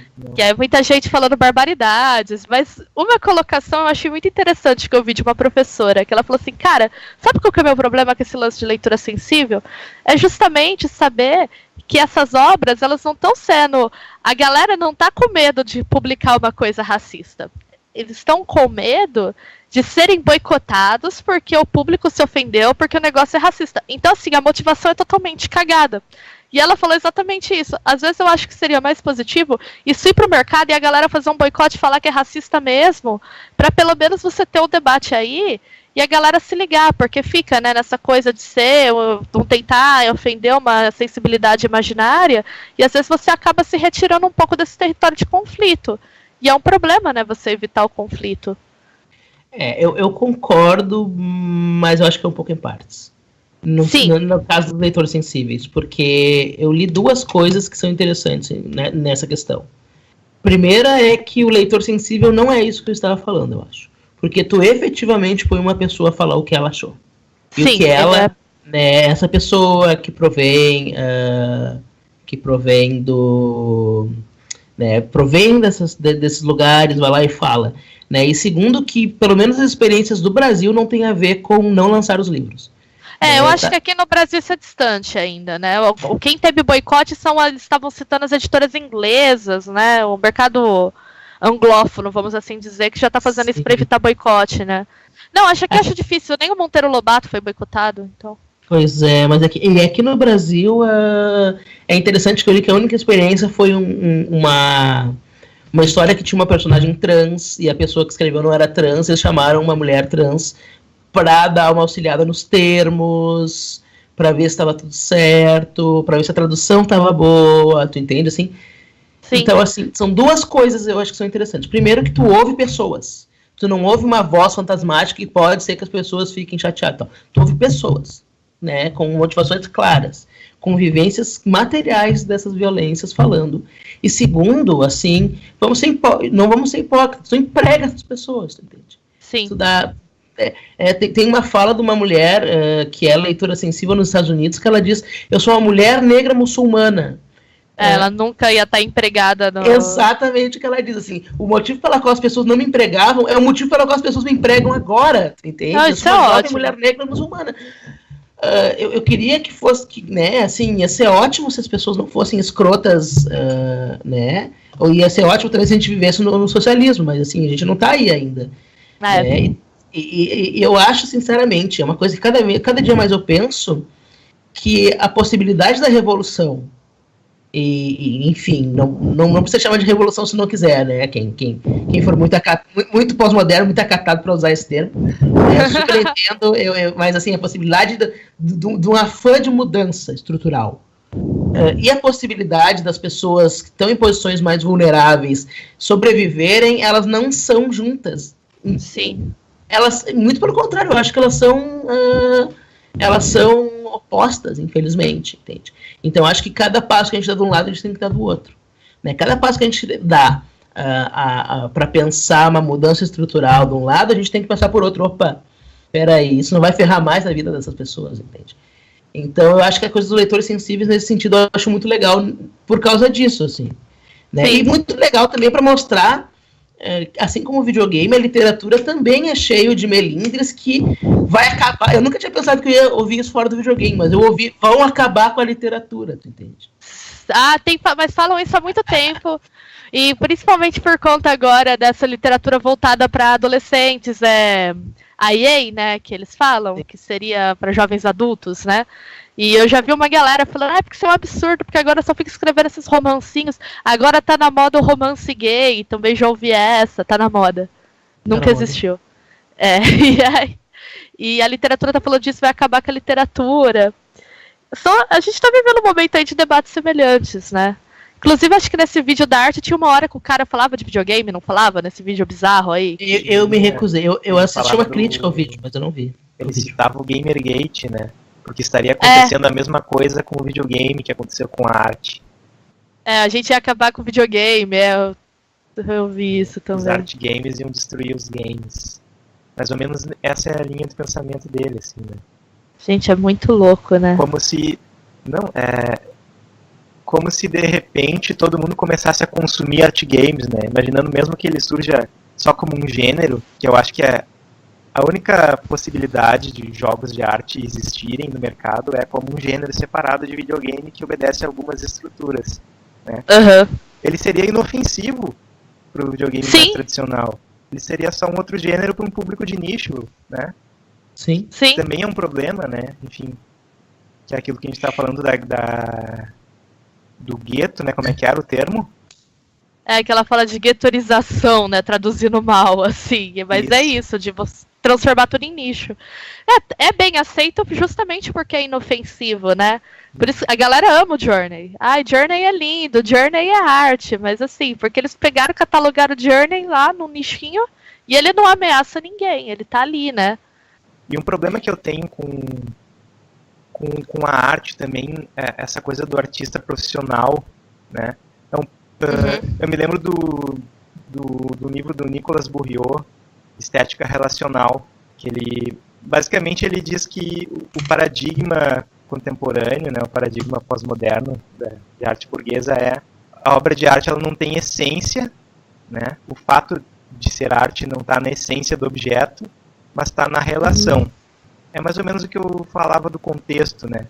E que essa natureza da arte, ela permitiria que os artistas se preocupassem não em criar objetos, mas em criar relações que fossem outras, diferentes das relações que a gente tem no cotidiano, das relações que a gente tem no trabalho, das relações que a gente tem nos outros espaços da nossa vida que são totalmente disciplinares, né? Então ele seria como se fosse um campo profissional livre da disciplina capitalista, mas ele não seria livre porque ele seria um campo separado de atuação profissional. Então eu acho que é bem complicado, é bem problemático isso, porque reduz a possibilidade de liberar as outras áreas, os outros campos. Porque aí, bom, se tu tá querendo ser muito livre no trabalho, então de repente tu tem que ir pro mercado de arte, né? Eu vou até pedir licença para citar aqui o Ferreira Goulart, que eu estava olhando as anotações que eu achei legal. Ele fala que nas sociedades modernas, de onde a ciência e a tecnologia espantaram os demônios, nasceu uma mitologia vulgar e comercial que não assimila, mas antes repele as experiências profundas do indivíduo. Resta aos inassimiláveis o caminho da rebeldia, da loucura e da arte. Para uns existe a polícia, para outros o manicômio, e para os artistas existem os prêmios e o mercado de arte, né? É isso que ele fala sobre arte contemporânea, né? Mas o problema disso é que, tudo bem, as prisões e os manicômios estão de boa com isso aí, né? Só que o mercado de arte, ele não aceita todo mundo, né? Então... Sim. Então é mais fácil ir pra prisão e pro manicômio do que pro mercado de arte. A gente tem que... o mercado de artes, ele acaba validando o sistema de quem você tá tentando fugir, né? Vamos assim dizer. Isso. Ele é uma fuga profissional. Mas uma fuga profissional... Eu acho que já não é mais fuga, né? Porque o problema é isso, assim, se tu tem só certas coisas que entram no mercado da arte, o mercado da arte como qualquer outro mercado, né? Sim, mas ele é como um mercado de moda, né? Não existe muita diferença. Sim. Ou do videogame, né? A diferença é que moda pode ser arte, né? Então a gente vai para a falta de definição do conceito, né? Que ele mas ligado muito a uma certa transcendência, né? Essa coisa da arte. Sim, que por um lado a herança da pintura, né? Da aura, da obra de arte única. Isso. Que por um lado é uma merda porque dá legitimidade de qualquer momento, mas por outro é bom porque ele oferece uma quebra e uma linha de fuga, né? Sim, mas é uma fuga que não te liberta, né? Liberta o indivíduo que vai ser artista, vai ser famoso, rico, chique, mas o outro lá vai pro manicômio, entendeu? Ele não é uma solução estrutural, ele é uma solução de mercado.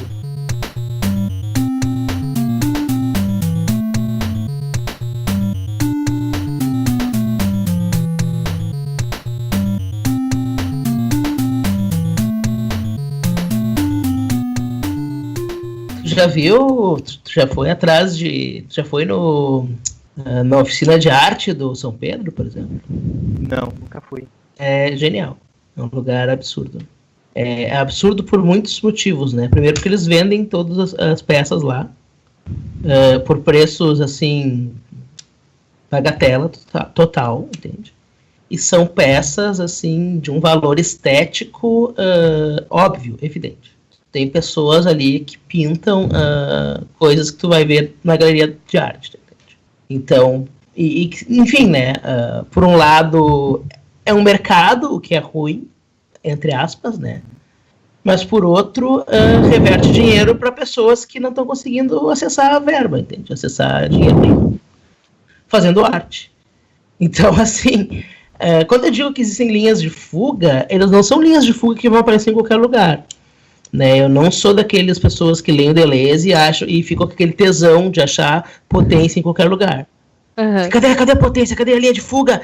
Tem linha de fuga, entende? Assim, ai meu Deus, me mostra a linha de fuga toda, entende? Assim, tipo, essas pessoas que ficam com um tesão louco na linha de fuga, tu entende? Uma coisa fetichista, assim, eu não gosto, realmente, né? Mas por outro lado, contextualmente, em alguns lugares tu acha essas linhas de fuga. A entrada do mercado de arte dentro do São Pedro, entende? Façam que essas pessoas produzam arte e fiquem bem com isso e deem palestras sobre isso, né? Os usuários do São Pedro, não quem dá. Os usuários do São Pedro vão dar palestras sobre arte em lugares e possam gerar renda. Fora de um mercado tradicional, entre aspas, de arte, embora fazendo a mesma coisa.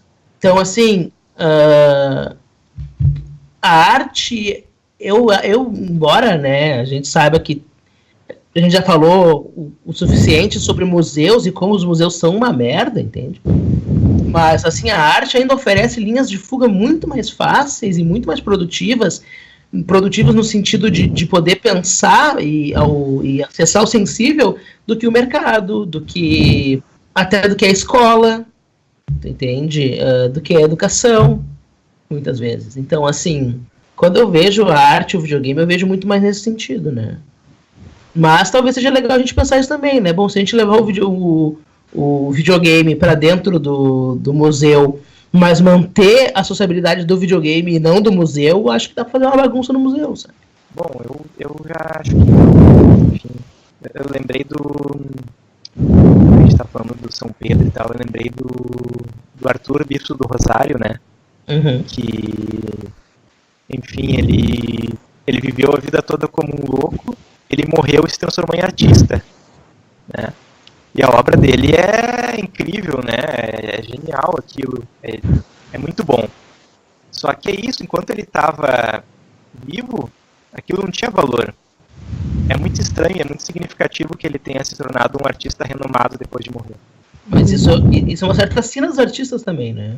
Existe um histórico disso acontecer com muita facilidade, né? Mas é como se só houvesse espaço para esse desviante, vamos assim dizer, depois que ele morre, né? Depois que ele não existe mais, né? Ele não poderia receber a validação de artista enquanto ele era um cara que estava tido como louco, né? Sim. Sim, porque daí a gente vai ter que confessar que talvez os loucos tenham muito mais a contribuir com a sociedade do que a gente pensa, né? Mas na arte isso é um pouco uma... Também é um tropo, né? Não chega a ser, eu acho, um clichê, mas é um pouco o tropo da arte, né? O artista como aquela pessoa que pode realmente caminhar numa linha um pouco mais trôpega, né? E que a gente espera, inclusive, que sejam pessoas que não vivam uma vida regulada, que não trabalhem 8 horas por dia, né? Tanto que existe o mito do dom, né? Do dom do artista, porque não é a pessoa que investiu e, né, 8 horas por dia, trabalhou 8 horas por dia. Querendo ou não, é uma coisa que a arte oferece também, assim. Não sei se é positivo ou não, mas ela oferece. Eu acho que é uma romantização. O artista ele pode viver a sua sexualidade como ele quiser, ele é livre pra isso, porque ele é artista, ele é louco, ele é gay, né? Sim. É uma romantização que acaba meio que servindo ao sistema, né? Como se a arte encarnasse. Desculpa, Lucas, você meio junguiana agora, a sombra, né? Eu sou meio obcecada com essa coisa da sombra, eu confesso. Mas é isso, né? Ele coloca a arte no lugar da sombra. Tudo que é criativo, mas que também é meio assustador, meio desviante, meio perigoso, tá ali no território da arte. Então você perdoa essa coisa aos artistas, né? Um cara é meio desajustado, mas ele é artista mesmo. Mas ao mesmo tempo eu não vejo que isso seja revolucionário no sentido de tornar a arte mais acessível, entende? Eu acho que só acaba colaborando para esse discurso que a arte é um negócio que está à parte ali. Que a arte ela tem que ser sagrada, ela é separada do mundo das pessoas comuns, né? Não só por ser sagrada, mas também por ela estar nesse lugar de sombra, assim, né? De Sim. desvio. E aí vai ao contrário da questão do que o Pedro falou do videogame ser banal, entendeu? O videogame não pode ser arte porque ele é banal, né? Tem pessoas que têm essa visão. Não é arte não, como assim? Tipo, vende na loja, né? Eu tenho um... Então não sei também, eu não sei se existe tantos pontos de fuga na questão do mercado de arte não, viu? Porque eu acho que é uma coisa que é profundamente hierárquica, que as exceções só servem meio que para confirmar a regra, sabe? Uhum. Você tem experiências locais que funcionam tudo, mas é aquilo, elas acabam funcionando de uma forma que não desafiem, né? Não acho que tudo tem obrigação de ser revolucionário, não é isso. Mas que elas não desafiam, né, a questão hierárquica da arte mesmo. E como o Pedro colocou, não é uma fuga acessível para todos, sabe? Eu tinha ilusões quando eu entrei na faculdade que eu ia viver da minha arte. Eu tô falando aqui como uma pessoa de classe média ultra privilegiada.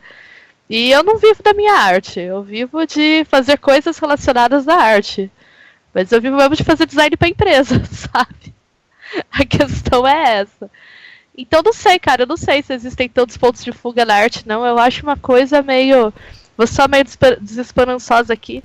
Mas eu acho que é um sistema muito hierárquico, muito antigo, que funciona há muito tempo. E que os pontos de fuga não passam pelo mercado de arte em si, né? Passam por iniciativas como, por exemplo, o Pedro fazer videogame e botar fliperama lá pra galera, sabe? Fazer game sem ligar pra direito autoral. Mas o mercado em si eu não vejo ele como um ponto de fuga, não, pra esse desviante. Tanto é que os desviantes são reconhecidos depois de mortos. Sim, vou ter que concordar contigo mesmo. Assim, o mercado de arte tem pouquíssimos lugares onde ele é um ponto de fuga. Eu acho que eu vou ter que concordar. A minha vontade mesmo era de dizer que videogames não são arte, mas eu não tenho esse poder, né? Eu falo que eu tinha vontade de fazer isso, mas eu tenho medo de colaborar com aquele discurso que eu critiquei no começo, do cara que fala, então funk não é arte e o lençol empilhado não é arte, porque a gente acaba batendo nesse discurso, né? Ele existe. Então, assim, o que eu falo pode ser, pode não ser, não é tão importante. Vocês acham que é possível acessar esteticamente, ou no caso dos videogames também, pelo gameplay, uma esfera sensível? Ou seja, uma esfera onde tu olha aquilo e tu não simplesmente vê... olha, ele é um bonequinho correndo, entende? Assim, tu consegue ver uma outra coisa naquilo e botar na tua vida sem um acesso pela arte? Mas é que o que arte significa aí, né? Eu acho que a arte tá sobrando aí, nessa pergunta. Tu acha? Eu acho. Sabe por quê? Vamos lá, daquela velha treta de arte e mídia. Dá pra ser pelo acesso da arte, pode ser pelo acesso da mídia. Você pode, sei lá, tentar que a pessoa tá jogando e ela vê naquele bonequinho uma coisa que ela viu na TV. TV é arte. Ou uma experiência pessoal. É isso, eu acho que o conceito sobra, né? O que é arte? Estamos sendo muito pós-modernos agora, né? Na maioria dos casos, a arte eu ela sou acaba super sendo um pós-moderno, conceito não tenho problema com pouco útil, né? Na maioria dos casos. Exato. A gente tem que ter um contexto muito bem definido de o que a gente está falando sobre como arte agora nessa colocação, assim. Sabe? Mas, assim, a arte não tem exclusividade das experiências sensíveis, pelo contrário, né? Você pode ter uma educação sensível por outras vias. É que a gente, no sistema de ensino tradicional, a gente está acostumado a relegar esse papel para a arte. Mas, não sei se é isso, sabe? Eu vou falar agora de um filme, uma referência nada a ver, assim. Agora eu não lembro qual é, mas é um Frankenstein da Hammer. Eu acho que é... Temos que matar o Frankenstein. Agora eu não lembro o título, né? Mas é um Frankenstein da Hammer, que é o Frankenstein, ele tá trabalhando numa prisão. Tomara que esse seja o título, cara, porque é um título fantástico. Acho que é Frankenstein tem que morrer, alguma coisa assim. E Sim. aí, o Dr. Frankenstein, ele tá trabalhando numa prisão ou num manicômio, agora eu não lembro bem. E aí, um dos presos, ele é um matemático, que ele faz cálculos ultra complexos na cela dele, na parede, escreve, e ele fica o dia inteiro fazendo cálculos e tocando violino, se não me engano. E para ele a arte, e para ele a matemática é poesia, né? Para ele matemática é poesia pura. É um personagem maravilhoso, sabe? Porque é isso, não é a arte, mas é como tu te relaciona com aquele acúmulo, né? Como tu te relaciona com aquele universo. Sim. Tá, mas não é por coincidência que tu usou poesia como exemplo, sabe? Mas é que eu tô usando as palavras também do personagem, né? Ah, sim. Mas e a gente convencionou pela arte, né? Poesia tem uma historicidade, né, no seu significado. Sim. A gente entende, poesia ainda é um conceito descritivo, arte é menos. Arte é menos descritivo do que poesia. Sim, isso é verdade. Eu costumo, na minha primeira aula, quando os meus alunos perguntam o que é arte, eu falo assim, arte é o que foi decidido que foi arte em determinados períodos. É isso? Eu falo, porque realmente não é descritivo, né? O que é arte? O que a gente decide que é arte. Sim, eu concordo, mas, né, também. Eu acho que essa coisa que o Pedro chama de poesia, com a sua historicidade, é o que eu tô meio que puxando da arte, assim. Eu acho que você tá falando, sei lá, de uma experiência sensível, do lirismo. É que a gente... É difícil a gente se libertar do símbolo, né? Simbolicamente, a gente coloca isso na arte. A gente também tá delimitado pela linguagem. E eu achei o filme, Frankenstein Must Be Destroyed, de 69. Acho que é. Eu vi a lista dos Frankensteins da Hammer aqui. São os Frankensteins da Hammer que são maravilhosos. Nossa, eu preciso ver. Tá na minha lista, mas a minha lista tá crescendo muito e não sei se vai dar pra ver nessa vida ainda, Pedro, desculpa. Sabe uma visão de arte que eu achei interessante? Eu tava lendo Os Despossuídos, da Ursula Le Guin, esse fim de semana, né? Sim. E aí o livro descreve lá um planeta que é totalmente anarquista, é bem legal. E tem uma hora que ele fala da arte, e ele fala assim, a gente tem arte na nossa sociedade porque é uma coisa que tem que ter. É uma coisa que todas as sociedades humanas tiveram. Mas é isso, é uma coisa que tem que ter. A arte a gente faz porque faz. E é interessante você ver que é uma sociedade que não dá nenhum status especial pra arte, né? Eles apreciam música e tal, mas tá sendo feito porque é que nem tirar o lixo, sabe? Alguém tem que fazer. Precisa ter. Sempre teve, então precisa ter. Mas, embora ainda tenha coisas que a gente possa discutir e problematizar em cima da solução de arte, você já vê que se a gente tirar muito do que a gente coloca na arte, hoje é peso simbólico, né? Então, a própria questão que você falou, a gente consegue acessar fora da arte? Consegue, é que a gente é instrumentalizado pela linguagem e é chamado de arte, né? Sim. A gente acaba ficando muito preso a isso. Mas é que eu vejo muito a arte nesse sentido como uma ferramenta, né, pro videogame. Né? Eu não vejo, tipo assim, tem que ser arte, porque é o que tem nesse momento. Né? Que é o que eu disse, assim, que quando o Pedro, principalmente o Pedro, e a gente, enfim, é que a gente demorou uns 2 meses para gravar esse podcast mais, eu acho. E a gente meio que discutiu isso por texto 1 ou 2 vezes por semana, assim. E quando o Pedro traz, por exemplo, mas o videogame pode ser outra coisa que também aluda ao sensível, ok, mas essa coisa não vem do nada. Esse agenciamento tem que vir de algum lugar. Eu só consigo ver vindo da arte, infelizmente. E é infelizmente mesmo, porque vindo da arte necessariamente traz todas essas coisas que vocês falam, entende? Assim, traz a questão mercadológica, traz o museu como o templo da arte, né? Bem uma coisa meio templo da arte mesmo, assim. Mas eu entendo. Cemitério da arte. Ao mesmo tempo é o templo e o cemitério. Você vê que o videogame, o único espaço social viável que ele tem para alcançar essa dimensão sensível hoje é por via da arte. Eu também acho. Eu acho que o espaço social que a gente vai ter dedicado a ele é o espaço da arte. Pra, né, nesse sentido, até para inserir na educação, para uma série de coisas. Mas como todos os espaços sociais, ele é problemático, né? Sim. Dentro da estrutura capitalista que a gente vive. Mas a gente pode falar também em termos de cultura visual, por exemplo, como diria o Fernando Hernandes, né? Na educação a gente não precisa estar restrito a uma ideia de arte, mas a gente pode se orientar por uma ideia de imagem, de visualidade, ou de audiovisualidade. Como é que tu acha que isso é diferente da arte? É diferente porque é mais descritivo. Tá, mas historicamente ele tá muito próximo.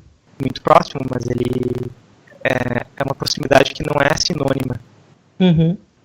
É que eu acho difícil tu pensar isso, assim. A história das imagens, querendo ou não, é a história de movimentos que da qual a gente organizou essas certas imagens, assim. Eu não consigo ver uma diferença. Eu tive uma disciplina na faculdade que chamava História e Cultura das Imagens.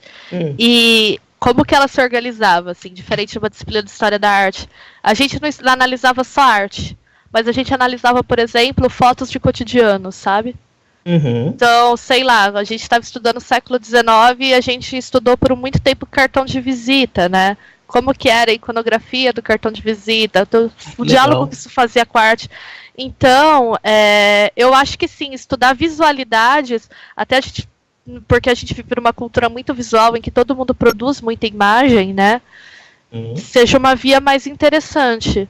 Não, e outra, a arte evoluiu como conceito, né? A gente fala, tá legal, a arte ela tem uma história da arte e tal, mas essa história da arte, ela é uma nomenclatura retroativa em muitos momentos, né?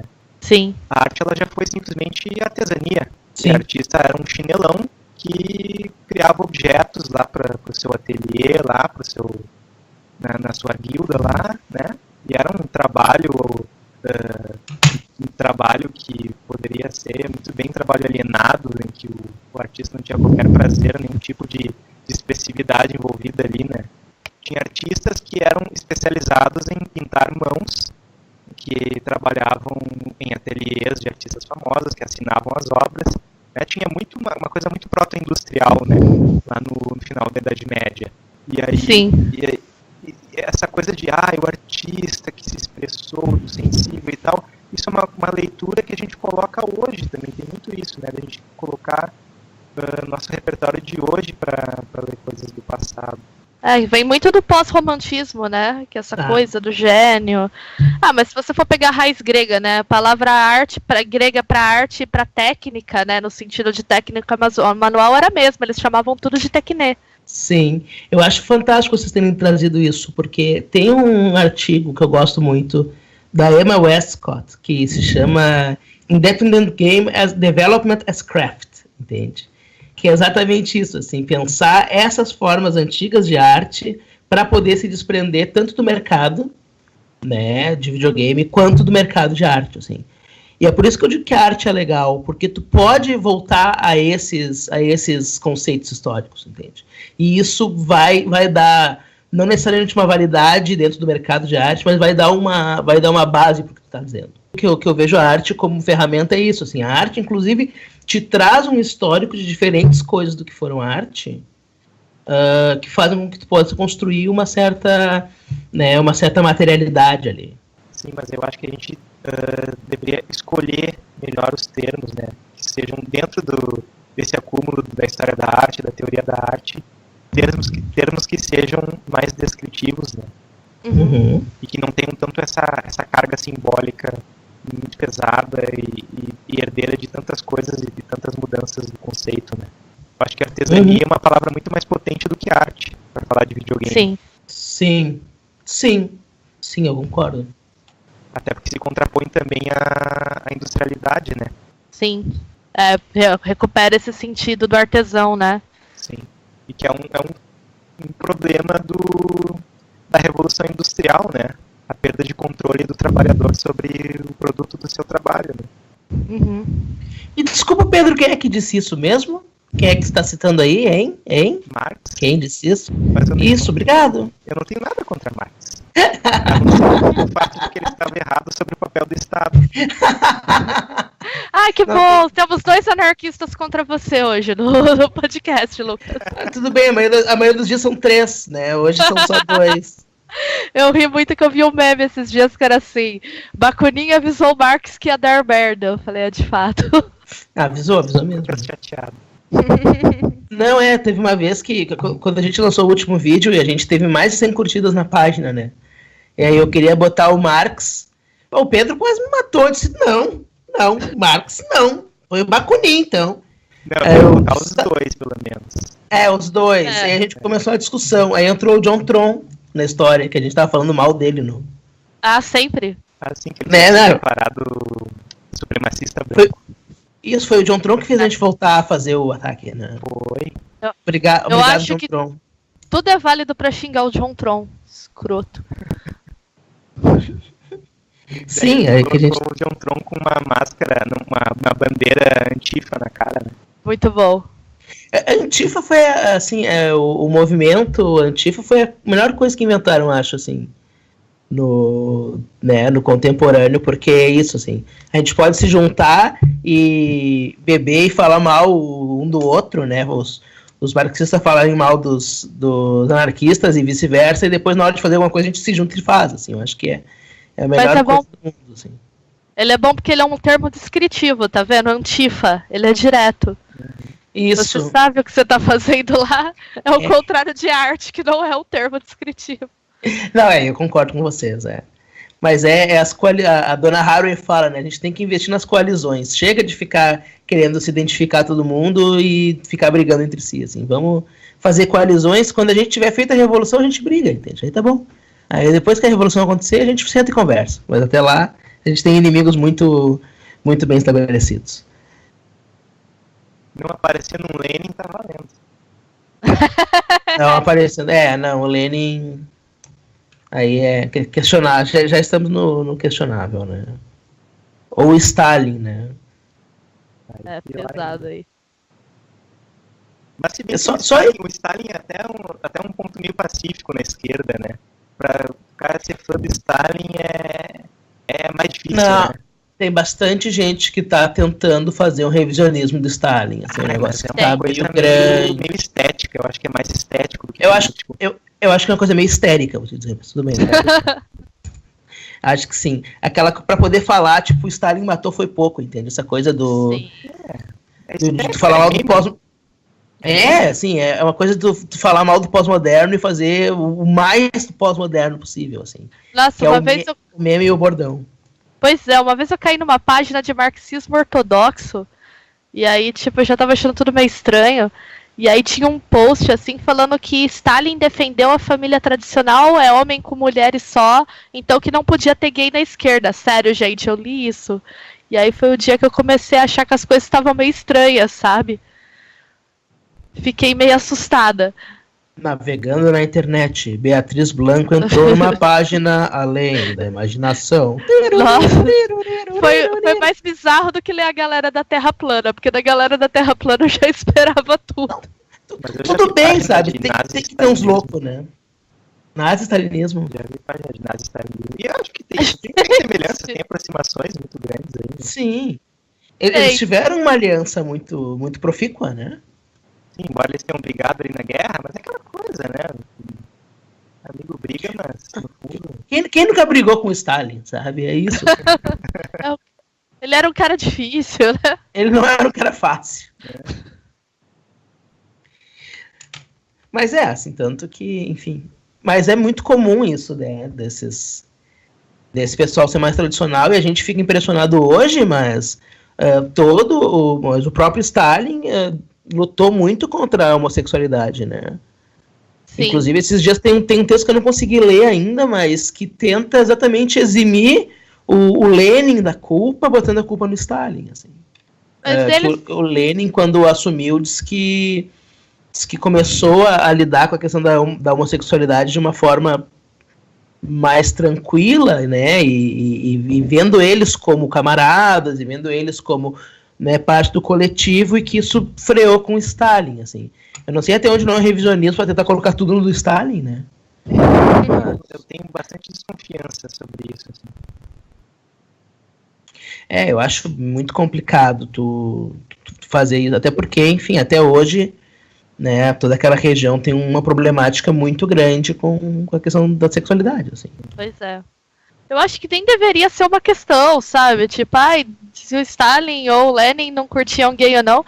O importante é que a esquerda não defenda isso hoje, sabe? Do tipo. Porque a galera fica tentando fazer revisionismo histórico pra justificar. Do tipo, não, então se eles não defendiam, a gente não vai defender também. Não, cara, tá errado, sabe?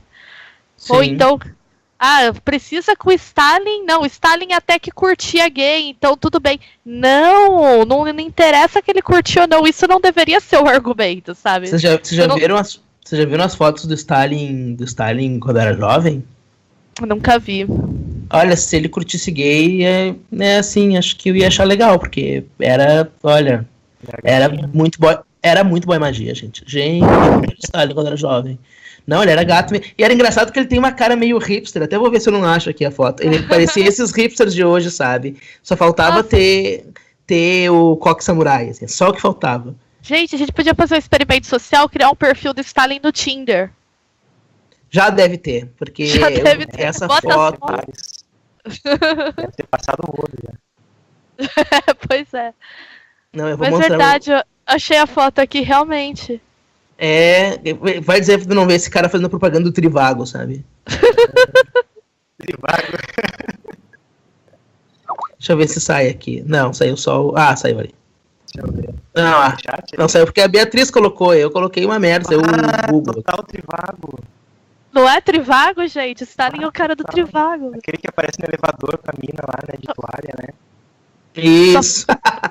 Só faltou botar o coque, kit galã feio, né, que a galera fala. Kit galã feio total, gente. Tem até um Mecharp xadrez, né, lá. Nossa, gente, tem um Sharp xadrez. Que coisa, né? É história cíclica mesmo. Quem diria que figurinos de Stalin ia ser moda entre as esquerdas em 2017. Agora a gente chegou no nosso podcast, né? Stalin hipster gato do Trivago. Gente, tá, eu acho que, né, enfim, com o Stalin hipster a gente pode ir seguindo para as considerações finais, quem sabe? Pode ser. Eu não gosto muito das considerações finais, porque eu sempre tenho a impressão de que eu já considerei tudo. Eu só vou repetir Pois é, mas o que eu falei. sim, é porque essa é a parte da pessoa que tá ouvindo esse podcast, né, todas as 8 que estão ouvindo esse podcast enquanto trabalham, ou enquanto estão jogando videogame, param o que estão fazendo e prestam atenção para pelo menos saber um pouco e tentar agradar a gente, porque todas essas 8 pessoas são nossos amigos, né? Então. Justo. Então, as minhas considerações finais, que eu já considerei antes de ser final. Videogame é potencialmente arte, né? Eu gostaria de dizer que não é arte, mas eu não tenho esse poder de decisão e eu não sou tão prepotente para isso, para dizer que não é arte. Eu acho que o fliperama é uma opção muito potente hoje em dia e é uma tendência a nível internacional aí que a gente deveria começar a imitar. Jogos diferentões, videogames diferentões, eles têm que fazer parte do videogame e eles não podem ser deixados de lado como um nicho muito pouco lucrativo, né? Como simplesmente aqueles joguinhos que os viados e os loucos jogam. E, enfim, acho que é mais ou menos por aí. Desconfio da arte e desconfio do Stalin hipster. Desconfio de todos vocês. Beatriz? Olha, eu acho que a gente não precisa se preocupar tanto em tentar tornar o videogame arte. Ele pode ser, como o Pedro falou, né? Tem potencial para ser arte. Mas eu acho que isso não deveria ser uma questão central na discussão do videogame agora, né? E tomar esse cuidado para não deixar que ou o sistema de arte, né, absorva o videogame, tire toda essa potencialidade que a gente está discutindo aqui. e torne o videogame arte uma coisa especial, de nicho, jogada por meia dúzia de hipster quando vai no museu ou em festival diferentão. É importante que a gente integre, né, jogos de todos os tipos que circulem junto com outros games. E que a gente entenda que a arte não é o único lugar do sensível, né? Você não precisa, para uma coisa ser sensível, para ela trazer esse tipo de experiência, ela não precisa ser arte necessariamente, né? A gente tem que perder esse hábito de usar a arte como um marcador de status nesse sentido, né? Tanto de status pro mercado de arte, status tipo de excelência, quanto de status de produto sensível também. Então, por mim, videogame é videogame, pode ser o que você quiser, e o legal do videogame é justamente isso, que ele pode ser o que você quiser. Muito bem. Bom, eu concordo com vocês, assim, acho que a possibilidade do videogame ser abarcado e ser um pouco incluído dentro desse sistema de arte ruim, né, desse sistema que a gente estava falando, existe, né? Colocar o videogame no museu não vai agregar nada ao videogame e nem ao museu. Mas em compensação ainda vejo, né, essa potência do sensível, porque é isso, eu acho que tudo pode ser sensível, né? Eu concordo com a Beatriz e concordo com o Pedro que talvez dizer arte, ao invés de ficar remetendo a conceitos um pouco mais materiais, do tipo imagem, do tipo artesanato, fosse mais potente. Mas ao mesmo tempo, né, eu concordo com isso, mas ao mesmo tempo eu vejo que o videogame só consegue ser sensível por si só no momento em que tu tem um letramento que vem da arte. Né? Esse letramento que vem da arte eu acho importante. Eu acho legal a gente colocar isso. Né? E isso não vem, obviamente, necessariamente dos jogos. Isso vem do modo como a gente ensina arte, como a gente ensina jogos, principalmente do modo como a gente ensina jogos. Né? E de, principalmente, comunidades e coletivos que possam, né, estudar, pensar e jogar com isso em mente, né? Então eu vou fazer o meu papel, enfim, de marxista aqui, né, e dizer que o que é importante, eu acho que são criar coletivos sensíveis, né, onde o jogo possa ser visto de uma forma diferente. Eu acho que isso tem algumas aberturas, né, em algumas comunidades, né, por exemplo, mas eu acho que é importante cada vez mais a gente criar coletivos que possam acreditar no potencial sensível do videogame. Uhum. Né? Hoje eu acredito que só pode vir da arte, mas eu acredito sim, como vocês acreditam, que isso é uma coisa passageira e possa vir do videogame um dia. Tudo pode isso. Ser. Vamos dar as mãos. Acredite no videogame, entende? A gente tá sempre pensando, a gente não, eu, né? Agora a culpa é toda minha. Sempre pensando uma frase de efeito pra acabar, assim. Talvez acredite no videogame é uma boa. Aqui é Lucas, acredite no videogame, entende? Eu acho que ia ser engraçado. Eu acho que tem apelo, mas isso não é viagem. Videogame. Esse papo esquisito aqui, essa bobagem. Puta merda, tudo que eu não quero que o videogame seja compromisso, entende? Assim. Não, eu acho que um pouco de compromisso é importante. Mas um pouco de compromisso, mas se colocar compromisso demais, aí... Pô, eu já tenho toda a minha vida, né, já, pra ter compromissos, assim. Não que eu tenha muitos no momento, mas os que eu tenho já me bastam. Assim. Então tá, ficamos aqui essa noite. Querem mandar algum recado? Um beijo pra alguém? Beijo pro videogame. Pra vocês. Ó. Eu como eu sou fofo. Muito fofo. Gente, só quero agradecer o convite aí, adorei o bate-papo, foi muito legal. A gente agradece. Precisando é nóis. E joguem muito videogame, joguem videogame esquisitão, joguem videogame não esquisitão, joguem de tudo, game bom, game ruim, porque é isso aí, videogame é videogame.